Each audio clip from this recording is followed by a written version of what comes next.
So what I want to talk to you about today is geospatial data management, always an important thing that should be first and foremost on our minds.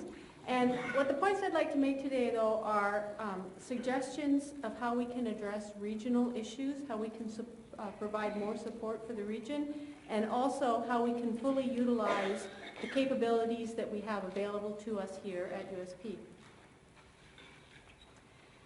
For those of you who are not familiar, and I hope you all are by now, what GIS stands for, GIS is Geographic Information Systems, and where a lot of people think about the G as being the most important part, which is why often GIS gets relegated and thought of that it belongs to the realm of geography, and that is just not the case, because GIS is an important learning platform that we could be taking advantage of at USP. So when I model the word GIS, or the acronym GIS, I always put the G underneath because I'm thinking that it is about geographic display if we wish it to be so, but the most important component is actually the information system. The information system is the way that we can conceptualize knowledge, and it was interesting, the discussion this morning, thinking about that it's really not the content that we need to focus on so much anymore as that we need to be focusing on the concepts. GIS, for those of you who are not aware, is also something that I think of, and as many people think of, as being enterprise technology. This is sort of like Word or like email. GIS is something that everybody should be having as a tool at their beck and call so that they can take advantage of it. And not everybody is, obviously. But there is an ongoing debate. Where does GIS actually belong? And it's something that I'm hoping will be revisited at USP, because does GIS belong in the IT department? Is that where it should be housed? Should it be housed in each individual faculty or in each school? Should it have its own department? Some universities have a GIS coordinator that is assisting the GIS and the way it's rolled out to all of the faculty and all of the students.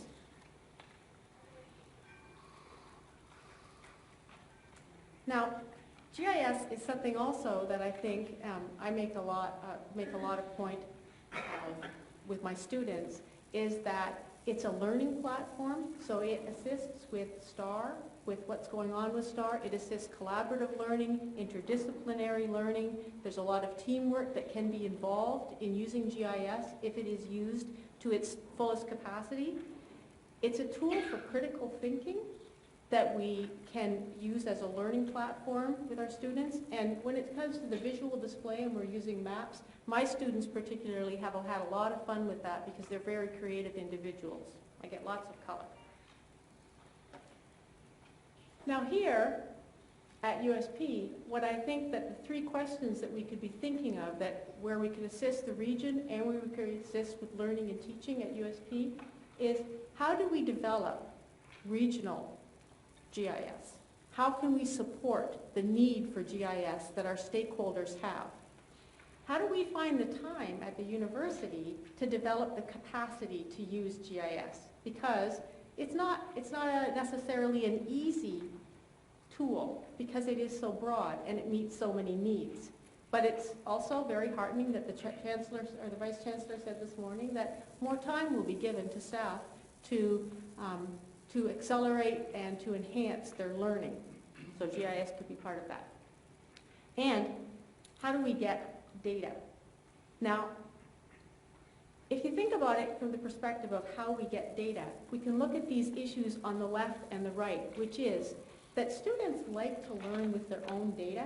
I don't like to give students, for example, data sets that are based in the United States just because that's all I have available to me. It would be really good if we had some data sets that were available from the region. There are reasons why we don't. And also, when people are always looking for data, they can't find it, that's an issue. Sometimes it leads to them recreating data sets. Sometimes it leads to them just sourcing out and looking for data in other places. These are the data issues that are around just because, and it doesn't matter where you are. And it's sort of like a timeline in that Initially, there wasn't a lot of data around anywhere. There may be a few books. There were books in libraries. It was hard to get access to that, to any kind of data at all. And that really changed so that when the internet came along, and the internet is a great source of data, of course, but it's almost like sometimes there's a flood of data. And also, we have issues with what is authoritative data. It's great that, for example, with the new kinds of wikis that are around, that people are all able to contribute and collaborate with data collection and with sources for data. But I'm pretty sure that most of you have an issue with students using Wikipedia, let's say, as one of the sources for their research, because that data has no authority. So the two overarching issues that we have is that we have a lack of knowledge of how to use GIS, how to use this important learning platform that we have available to us, and also that we have a lack of the data. Now this summer, I was involved in a workshop with RMIT, and we brought 6 countries from the region to talk about disaster risk management and also about land administration. And the survey that I did of those countries ahead of time to talk about what they had for GIS data revealed that although some of the countries had some data sets, none of them were using a relational database management system to its fullest capacity. They didn't have online GIS for the government and for public use. They all felt that they did not have enough knowledge of how to use the systems correctly, and that they weren't using any kind of a good centralized storage and sharing model that would support what they needed and what they knew that they needed. These are some of the regional models that I uncovered from the stakeholders, and it's the bottom one here that is currently in use in the region, and that shows that there's a regional agency out there, which really is SOPAC and SPC, with whom the countries are sharing their data sets. But they are not sharing within their departments in the countries, and nor are the countries sharing with each other. Now, the middle model here is something that has been accepted in many other countries in the world, where the people who are responsible for data, for geospatial data, are actually the people who create the data, and it rolls up to the regional government, it rolls up to a centralized countrywide geodatabase where the data is stored, and then data is pushed back out to the people who are on the ground and who are actually working with the data. So that's the middle model. Another model is potentially, if you have enough people inside the government who are willing and capable of dealing with all of the data, they keep the data and they just push it out to the people who need it. So those are just options that are available. But again, the bottom one is probably the least likely to meet with success. Data management for geospatial data could be modeled at USP for the benefit of USP staff, students, and for the region. And what I'd like to show now briefly is a methodology for doing that. Centralized data storage is efficient, it's cost-effective, and it makes sure that there is data integrity and current data available for everybody to use. So this is representing a database that is a geodatabase that has logic and behavior inside of it. We model our data very frequently when it comes to geospatial data as points, lines, and polygons. And those points, lines, and polygons make up maps, but they're kept as layers. If I look at a map, I can visually inspect it and I can analyze it. But if I have GIS software, I can drill down through the layers using analysis, and I can deliver a lot more material out of the data than I can just get with my eyes. But what we're teaching right now at USP and what the regions are typically using, they're keeping their GIS data in silos on their C drives, and they're just storing it in files. But there are alternatives to that.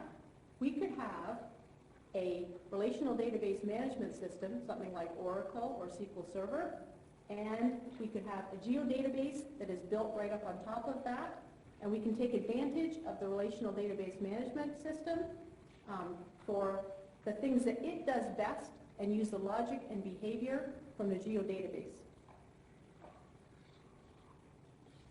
Now further to that, something that we have the capability of using and that we should be using here at USP and modeling out to the rest of the region is that we should be using WebGIS, and we're not. ArcGIS Server is a piece of software that we have. It has SDE, which is Spatial Database Engine, right inside of it. It allows for people to take their data outside in the field on any mobile device that they want, and it allows for the creation of dashboards that are particular for different users who want to utilize maps. Spatial Database Engine, the only way we should really be storing our data is fast. It allows for storage, security, backup, and recovery, and it has a geodatabase. Little font problem there. Central location, and multiple users can all be using it at the same time. So if we have one data repository here at USP and we model that behavior, one source, it's been vetted, there's read and write permission, ease of access, how do we support that at USP? Is it in the IT department? Is it a specific hub for the university? Or is it in each department for specific purposes? So again, the issue is, how do we move beyond desktop GIS, and how do we have development and not regression for GIS? Because we've had GIS here at USP, I understand, for 15 years, and there really hasn't been an awful lot of progress. It has not moved outside of the geography department.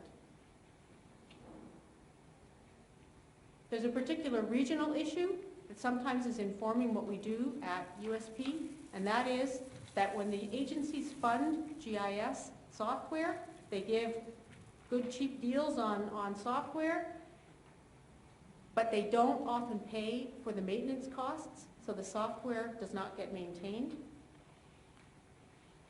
And another issue that I'd just like to bring is, how do we deal with the cloud? There's a lot of indication that the cloud is where we want to go, but sometimes if we just go to the cloud, we take away the control and the learning from people, and they're not being able to input their own opinions. They're just taking a tool that's been created for them. Is it the right tool for us? Thank you.